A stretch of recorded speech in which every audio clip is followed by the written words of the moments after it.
Në gjykatën e posaçme kundër korrupsionit dhe krimit të organizuar u zhvillua sot gjykimi në themel ndaj kryebashkiakut të Tiranës Erion Veliaj dhe të pandehurve të tjerë të kësaj dosje. Veliaj mungoi sërish në sallën e gjyqit duke kundërshtuar zhvillimin e procesit nga kafazi i xhamit. Ndërkohë bashkëshortja e tij Ajola Xoza kërkoi shtyrjen e seancës dhe pezullimin e procesit për 63 ditë pas lindjes së fëmijës së dytë, duke argumentuar se nuk mund të sigurojë mbrojtje efektive. Në deklaratën e saj Xoza tha se dëshiron të jetë personalisht e pranishme në gjyq. Mirpo kërkesën e saj gjykata e posaçme e rrëzoi sërish. Në seancën e kaluar, gjykata e posaçme pezulloi sërish afatet e paraburgimit për Veliajin dhe rrëzoi kërkesat për transmetim live dhe largim nga kafazi i xhamit. Seanca e radhës është caktuar të mbahet më datë 21 korrik.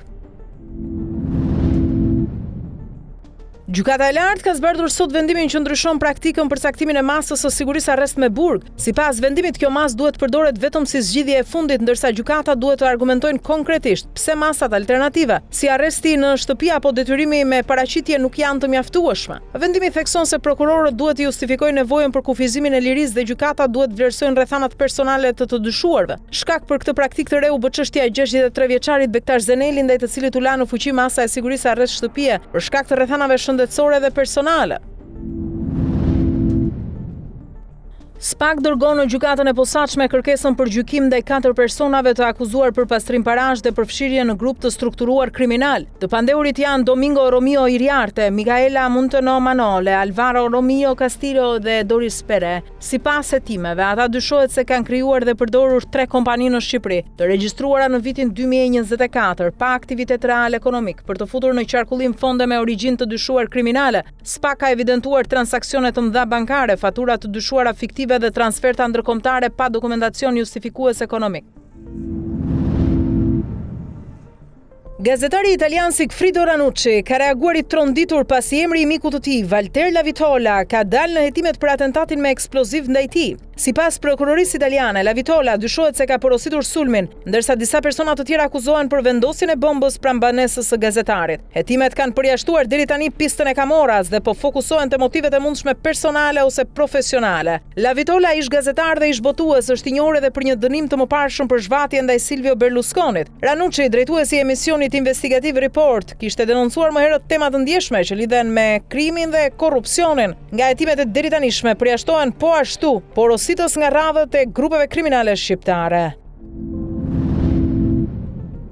Një investigim i gazetës britanike The Sun ka zbuluar një skem të re të trafikut të emigrantëve shqiptar drejt Mbretërisë së Bashkuar, ku trafikantët përdorin super jahte luksoze për të kaluar kanalin anglez. Një rrjet me lidhje britaniko-shqiptare ofronte vende në jahte me çmime deri në 15.000 pound, duke premtuar udhëtime të sigurta dhe shmangje të kontrolleve kufitare. Një gazetar i infiltruar kontaktoi trafikantët përmes TikTok dhe WhatsApp, ku ju ofrua një vend në një jahtë me nisje nga Hollanda drejt Britanisë së Madhe. Organizatorët pretendonin se kishin kryer edhe më parë udhëtime të suksesshme. Autoritetet britanike kanë arrestuar më herët persona të përfshirë në përdorimin e jahteve për kontrabandë migrantësh, ndërsa hetimet vijojnë ndaj rrjeteve që shfrytëzojnë metoda të reja për kalimet ilegale.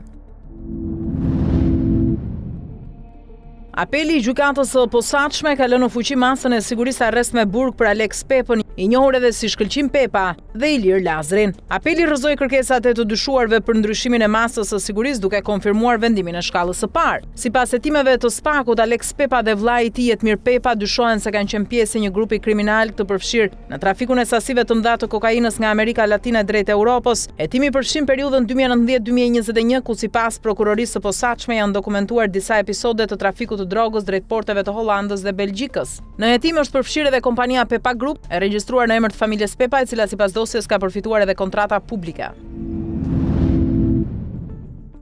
Policia e Tiranës ka arrestuar një 33 vjeçar dhe ka proceduar 7 persona të tjerë lidhur me incidentet e dhunshme pranë komisariatit të policisë numër 3 më 4 korrik. 4 persona të tjerë janë shpallur në kërkim. Sipas policisë, gjatë tubimit u dëmtua godina e komisariatit, u thyen xhama dhe pati përplasje me efektivët. Në total janë identifikuar 12 persona të dyshuar për përfshirje në aktet e dhunshme. Materialet janë referuar prokurorisë së Tiranës për vepra penale që lidhen me thirrje publike për dhunë, shkatrim prone, goditje për shkak të detyrës kundërshtim të policisë, prishje të rendit dhe organizim të tubimeve të paligjshme. Policia e Tiranës ka zbardhur konfliktin e ndodhur mbrëmjen e kaluar në rrugën Frosina Plaku në zonën e ish-parkut të autobusëve ku disa persona u përplasën me sende të forta dhe një mjet prerës. Si pasojë një person mbeti i plagosur dhe ndodhet në spital. Në pranga kanë rënë 3 persona: Luciano Nurqa, 46 vjeç, Albert Lika, 44 vjeç dhe Enea Kurti, 23 vjeç, të dyshuar për plagosje të rënd me dashje. Një 17 vjeçar është shpallur në kërkim ndërsa një 33 vjeçar po procedohet në gjendje të lirë. Sipas policisë, konflikti ka nisur për motive të dobta dhe materialet janë referuar prokurorisë për hetime të mëtejshme.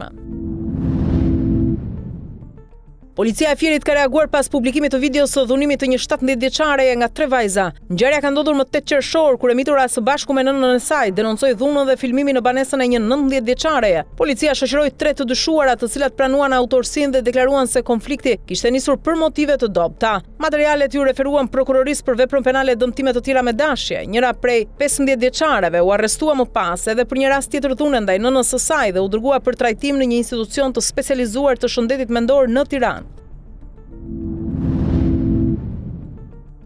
Temperaturat në Portugali dhe jugën e Spanjës pritet të arrijnë deri në 43 gradë Celsius, ndërsa Organizata Botërore e Shëndetësisë ka zhvilluar një takim urgjent për përgatitje ndaj valve të nxehtit. Drejtori rajonal Hans Kluge tha se vendet me plane veprimi për temperaturat ekstreme reaguan më shpejt, por më pak se gjysma e vendeve europiane kanë masa të tilla.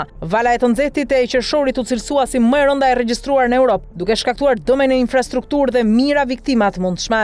Ekspertët e lidhin fenomenin me ndryshimet klimatike dhe paralajmërojnë nevojën për përgatitje më të mëdha. Sipas OBSH-s, Europa do të preket nga temperatura vdekjeprurse në javët në vazhdim.